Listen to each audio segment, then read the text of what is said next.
या सखोल चर्चेत सगळ्यांचं स्वागत आहे.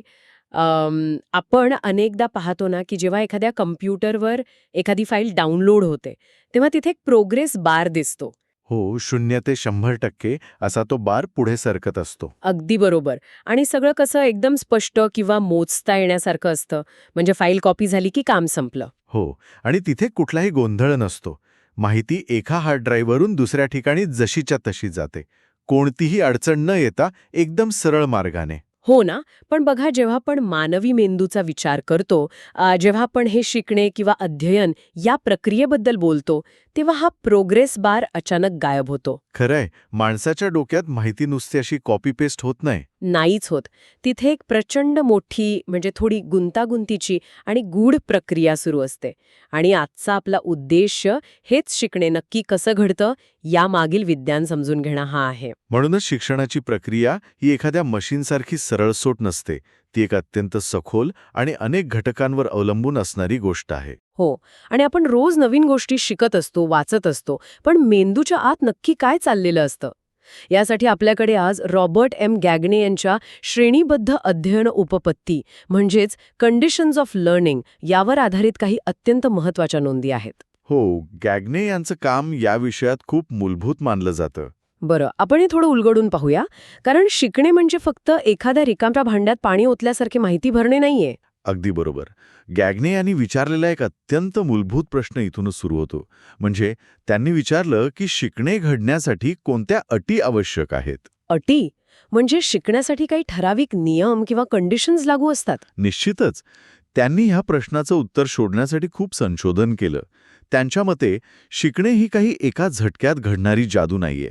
ती एक प्रक्रिया आहे जी विशिष्ट टप्प्यांतून पार पडते. अच्छा, म्हणजे त्याचे काही भाग असतात. हो. गॅग्न्यांच्या सिद्धांताची 3 मुख्य तत्वे आहेत. पहिलं म्हणजे शिकण्याचे विविध प्रकार असतात. दुसरं असं की प्रत्येक प्रकारासाठी विशिष्ट अटी आवश्यक असतात. आणि तिसरं तत्व? आणि तिसरं म्हणजे शिकण्याचे काही विशिष्ट टप्पे असतात. प्रत्येक प्रकारच्या शिकण्यासाठी माणसाच्या मेंदूत चालणारी अंतर्गत प्रक्रिया आणि बाह्य परिस्थिती यांची सांगड घालावी लागते. म्हणजे हे एखाद्या रेसिपीसारखं आहे असं म्हणता येईल का? जर एखादा उत्तम केक बनवायचा असेल, तर नुसतं पीठ आणि साखर आणि अंडी एका भांड्यात टाकून चालत नाही. अगदी बरोबर. नुसतं साहित्य असून चालत नाही. हो ना? प्रत्येक पायरीवर विशिष्ट तापमान आवश्यक असतं किंवा फेटण्याची एक विशिष्ट पद्धत असते. जर ओव्हनचं तापमान चुकलं, तर तो केक बिघडणारच. हो, केक फुगणारच नाही. म्हणजे नुसती माहिती असून उपयोग नाही, तर ती शिजण्याची किंवा प्रोसेस होण्याची अट पूर्ण व्हायला हवी. हे उदाहरण अगदी चपखल आहे. गॅग्ने यांचंही हेच म्हणणं आहे की आपण प्रत्येक गोष्टीला एकच नियम लावू शकत नाही. जर पाढे-पाठांतर करायचे असतील तर मेंदूची प्रक्रिया वेगळी असते. आणि सायकल चालवायला शिकायचं असेल तर प्रक्रिया पूर्णपणे वेगळी असते, हो ना? हो, पूर्णपणे वेगळी. गॅग्ने यांनी शिकण्याच्या प्रक्रियेचं फक्त एकच साचेबद्ध मॉडेल न बनवता त्याची वेगवेगळ्या प्रकारांमध्ये आणि टप्प्यांमध्ये अतिशय पद्धतशीर विभागणी केली आहे. आणि मला वाटतं इथूनच खऱ्या अर्थाने रंजक भाग सुरू होतो. कारण गॅग्ने यांनी शिकण्याचे चक्क 8 प्रकार सांगितले आहेत. हो, 8 प्रकार, आणि तेही एका विशिष्ट रचनेत. पण आपण त्यांची नुसती यादी वाचणार नाही आहोत. हे प्रकार एका चढत्या क्रमाने म्हणजे एका श्रेणीत मांडले आहेत. साध्या शारीरिक प्रतिक्रियेकडून अत्यंत गुंतागुंतीच्या विचार प्रक्रियेकडे जाणारा हा प्रवास आहे. होय, या प्रवासाची सुरुवात अगदी मूलभूत गोष्टींपासून होते. आपण याला पायाभूत किंवा प्रतिक्षिप्त शिक्षण म्हणू शकतो. यात सुरुवातीला संकेत शिक्षण येतं. संकेत शिक्षण म्हणजे सिग्नल लर्निंग. हो, हे अगदी प्राथमिक पातळीवरचं शिकणे आहे. उदाहरणादाखल सांगायचं तर वर्गात शिक्षकांनी विशिष्ट शाब्दिक इशारा दिला की लगेच विद्यार्थ्यांनी शांत होणे. किंवा रस्त्यावर लाल दिवा दिसल्यावर आपोआप गाडीचा ब्रेक दाबला जाणे. बरोबर, अगदी बरोबर. हा एक प्रकारचा संकेत आहे जो मेंदूला विशिष्ट कृती करण्याची सूचना देतो. अच्छा. आणि या पाठोपाठ उत्तेजन प्रतिसाद शिक्षण येतं म्हणजे स्टिम्युलस रिस्पॉन्स, जसं की बटन दाबल्यावर दिवा लागणे. हो, आपण एखादी कृती करतो आणि त्याचा काहीतरी परिणाम होतो, यातून आपण शिकतो. पण इथे मला एक मोठा प्रश्न पडतोय. कोणता प्रश्न? हे सुरुवातीचे प्रकार म्हणजे हे संकेत आणि उत्तेजन प्रतिसाद हं. हे अगदी लहान मुलांसाठी किंवा पाळीव प्राण्यांना ट्रेनिंग देण्यासाठी वापरल्या जाणाऱ्या पद्धतींसारखे वाटत नाहीत का? तसं वाटू शकतं वरवर पाहता. हो, कारण एक प्रगल्भ व्यक्ती म्हणून आपण थेट समस्या सोडवणे किंवा अधिक प्रगल्भ विचारांकडे जात नाही का? आपण या प्राथमिक टप्प्यांवर वेळ का घालवतो? हा अतिशय महत्वाचा मुद्दा आहे. पण गॅग्ने यांच्या श्रेणीबद्ध रचनेचं मुख्य मर्मच यात आहे. हे प्रकार एका इमारतीच्या पायासारखे आहेत. म्हणजे पाया पक्का असल्याशिवाय इमारत उभी राहणार नाही असं? अगदी तसाच. कोणतीही नवीन आणि गुंतागुंतीची गोष्ट शिकताना या खालच्या टप्प्यांतून जावंच लागतं. पाया पक्का असल्याशिवाय थेट वरच्या मजल्यावर उडी मारता येत नाही. एखादं उदाहरण देता येईल का याचं? नक्कीच.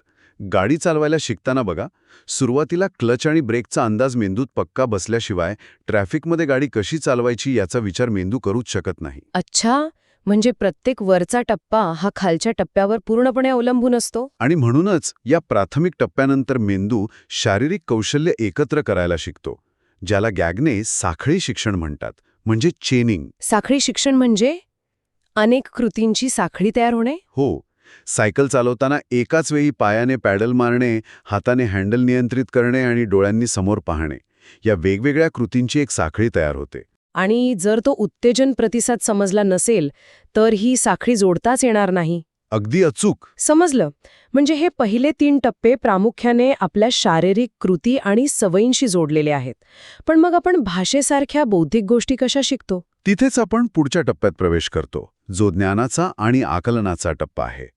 यात सर्वप्रथम येतं शाब्दिक संबंधता. म्हणजे शब्दांची जोडी लावणे. हो, एखादं अर्थपूर्ण वाक्य तयार करताना योग्य शब्दांची जोडी लावायला शिकणे. भाषा शिकताना हा टप्पा खूप महत्वाचा ठरतो. पण या पुढचा टप्पा अधिक आव्हानात्मक असतो. तो कोणता? तो म्हणजे विभेदी शिक्षण, डिस्क्रिमिनेशन लर्निंग. यामध्ये 2 मिळत्या-जुळत्या गोष्टींमधील फरक ओळखायला शिकले जाते. विभेदी शिक्षण म्हणजे नक्की काय करायचं यात? उदाहरणार्थ, लहान मुले जेव्हा अक्षरे शिकतात ना, तेव्हा ब आणि द या अक्षरांमधील सूक्ष्म फरक ओळखणे. किंवा जंगलात फिरताना 2 सारख्या दिसणाऱ्या पानांमधलं विषारी पान आणि औषधी पान हे सुद्धा यातच येईल ना? अगदी बरोबर. मेंदूला 2 उद्दीपकांमधील भेद समजणं अत्यंत आवश्यक असतं. पण थांबा, मला इथे थोडा गोंधळ उडाल्यासारखं वाटतोय. यानंतरचा टप्पा जो गॅग्ने सांगतात तो म्हणजे संकल्पना शिकणे, म्हणजे कन्सेप्ट लर्निंग. हो, कन्सेप्ट लर्निंग. आता फरक ओळखणे आणि संकल्पना समजणे हे दोन्ही एकाच बौद्धिक प्रक्रियेचे भाग वाटत नाहीत का? ह्या 2 गोष्टी वेगवेगळ्या का आहेत? खूप छान निरीक्षण आहे हे. वरवर पाहता ते सारखंच वाटतं, पण मेंदूच्या प्रक्रियेत खूप मोठा बदल इथे घडतो. कसं काय? विभेदी शिक्षणात आपण फक्त 2 गोष्टी वेगळ्या करत असतो, जसं की हा लाल चेंडू आहे आणि हा निळा चेंडू आहे. पण संकल्पना शिकणे म्हणजे अनेक वेगवेगळ्या गोष्टींमधील समानता शोधून त्यांचा एक गट बनवणे. अच्छा, म्हणजे फक्त एका विशिष्ट कुत्र्याला न ओळखता प्राणी ही संपूर्ण संकल्पना समजणे. अगदी बरोबर. किंवा आंबा, सफरचंद, केळी हे सगळे दिसायला वेगळे असले तरी त्यांना फळ या एकाच वर्गात टाकणे, हा मेंदूने घेतलेला एक खूप मोठा आणि प्रगल्भ झेप आहे. अरे वा, म्हणजे आधी आपण गोष्टी वेगळ्या करायला शिकतो आणि मग त्यांच्यातली समानता शोधून त्यांची एक मोठी संकल्पना बनवतो. हे खरोखरच डोळे उघडणारे आहे. आणि एकदा काय ह्या संकल्पना स्पष्ट झाल्या की आपण थेट नियम शिकण्याकडे वळतो. Rule learning. इथे आपण शिकलेल्या संकल्पनांना काही नियमांच्या चौकटीत बसवतो. म्हणजे भाषेचं व्याकरण वापरताना आपण भूतकाळ आणि वर्तमानकाळ यांचे नियम लागू करतो तसं? हो, तसंच. किंवा गुरुत्वाकर्षण ही संकल्पना समजली की त्याच्याशी निगडीत विज्ञानाचे नियम आपण समजून घेतो आणि लागू करतो. आणि शेवटी येतो सर्वात वरचा टप्पा, समस्या सोडवणे. हो, प्रॉब्लेम सॉल्व्हिंग. जिथे आपण आधी शिकलेले सर्व नियम आणि संकल्पना वापरून नवीन गणिते किंवा खऱ्या आयुष्यातील अडचणी सोडवतो. आणि म्हणूनच आपण थेट समस्या सोडवण्याकडे उडी मारू शकत नाही. जर फळ म्हणजे काय ही संकल्पनाच माहीत नसेल तर सफरचंद आणि संत्री यांच्यात फरक कसा करता येईल? आणि जर फरकच समजला नाही तर त्यांच्यावर आधारित गणिताचे किंवा व्यापाराचे नियम कसे लावता येतील? खरंय. हो ना? सगळं एकमेकांवर अवलंबून आहे. याचा अर्थ असा होतो की जेव्हा आपण एखाद्या विषयात अडकतो ना किंवा एखादी गोष्ट आपल्याला समजत नाही तेव्हा कदाचित आपली चूक त्या समस्या सोडवण्यात नसते. मग कुठे असते? मला वाटतं त्याच्या आधीच्या एखाद्या संकल्पना किंवा नियम शिकण्याच्या टप्प्यावर आपला पाया कुठेतरी कच्चा राहिलेला असतो. आपण नकळत एखादी पायरी गाडलेली असते. हे अत्यंत अचूक विश्लेषण आहे आणि याच समस्येवर मात करण्यासाठी गॅग्नेने फक्त हे प्रकार सांगून थांबले नाहीत. कारण सिद्धांत कितीही चांगला असला तरी तो वर्गात किंवा कॉर्पोरेट ट्रेनिंगमध्ये प्रत्यक्ष कसा वापरायचा हा मोठा प्रश्न होता. हो ना, कारण नुसते मेंदूचे टप्पे समजले म्हणून कुणी उत्तम शिक्षक बनत नाही. प्रत्यक्ष अंमलबजावणीसाठी काहीतरी ठोस कृती आराखडा हवा असतो. त्यासाठीच गॅग्ने यांनी शिकवण्याच्या 9 व्यावहारिक पायऱ्या दिल्या आहेत, ज्याला 9 इव्हेंट्स ऑफ इन्स्ट्रक्शन म्हणतात. 9 पायऱ्या? हो, हा आराखडा म्हणजे शिकणाऱ्याच्या मेंदूला प्रत्येक टप्प्यावर योग्य तो डोस देण्याची एक पद्धत आहे. आपण या पायऱ्यांकडे एक सलग प्रक्रिया म्हणून पाहूया. सुरुवातीचा टप्पा हा तयारीचा असतो. पहिली पायरी म्हणजे लक्ष वेधणे. म्हणजे गेनिंग अटेन्शन. सुरुवातीलाच एखादी गोष्ट सांगून किंवा एखादा धक्कादायक प्रश्न विचारून सुरुवात करणे असं काहीसं. हो, कारण जर लक्षच नसेल तर पुढची कोणतीही माहिती मेंदूपर्यंत पोहोचतच नाही.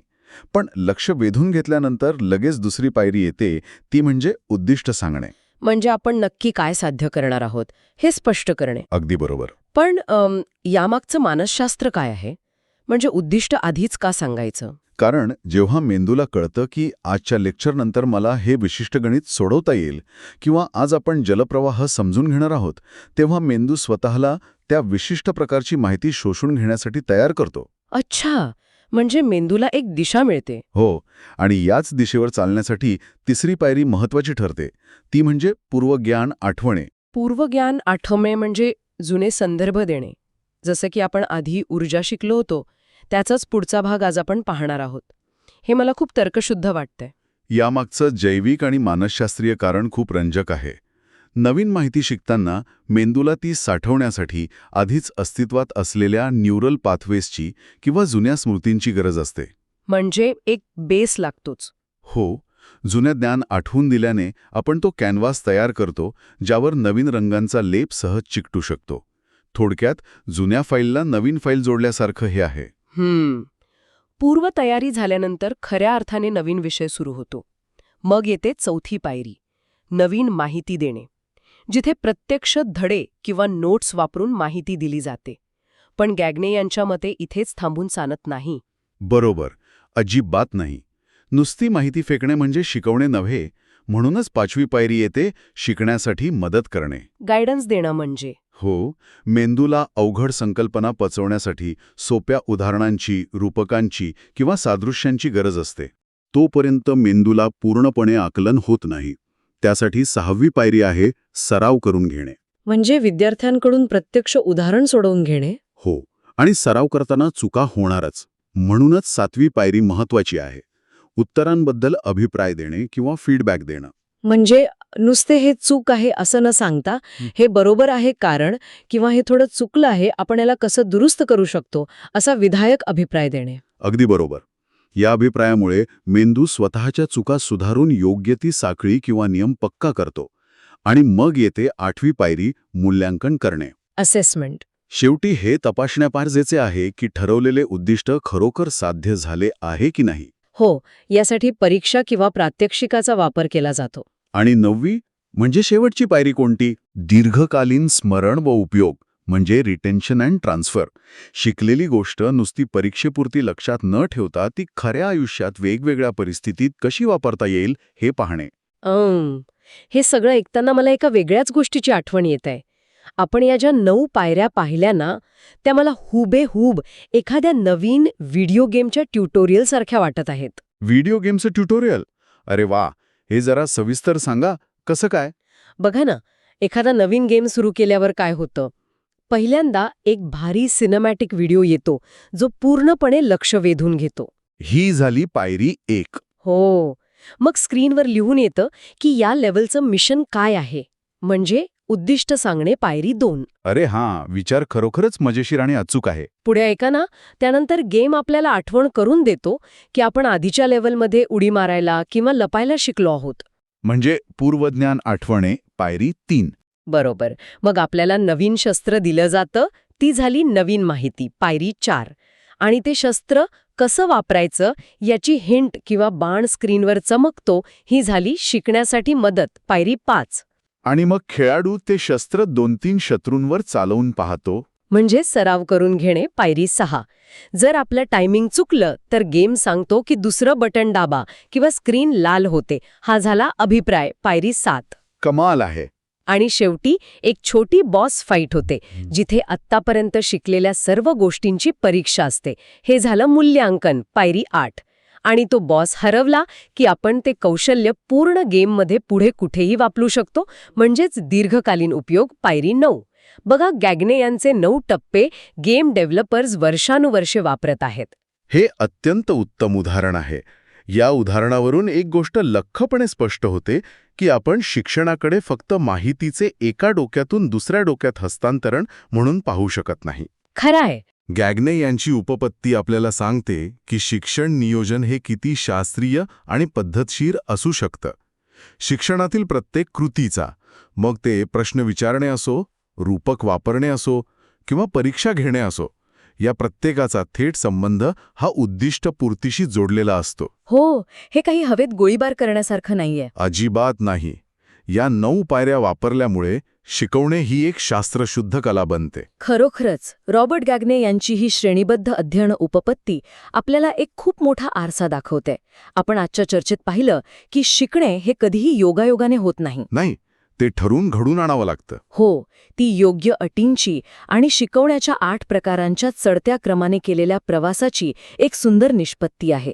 आणि त्यासाठी त्या 9 पायऱ्यांचं नियोजन आवश्यक आहे. या संपूर्ण चर्चेचा एकच मोठा निष्कर्ष काढायचा झाला तर तो या 9 पायऱ्यांमधील शेवटच्या पायरीशी जोडलेला आहे. म्हणजे रिटेन्शन अँड ट्रान्सफर. हो, ज्ञानाचं मूल्य तेव्हाच असतं जेव्हा ते केवळ समजून घेतलं जात नाही, तर ते दीर्घकाळ स्मरणात राहतं आणि प्रत्यक्ष आयुष्यात वेगवेगळ्या परिस्थितीत वापरलं जातं. अगदी बरोबर. शिक्षणाचं अंतिम ध्येय हे माहितीचं ज्ञानात आणि ज्ञानाचं कृतीत रूपांतर होणं हेच आहे. जर ते होत नसेल तर आपण फक्त माहिती गोळा करत आहोत, आपण काही शिकत नाही आहोत. हे अतिशय मार्मिक आहे. आणि जाता जाता यावरच आधारित एक विचार मला द्यायचा आहे.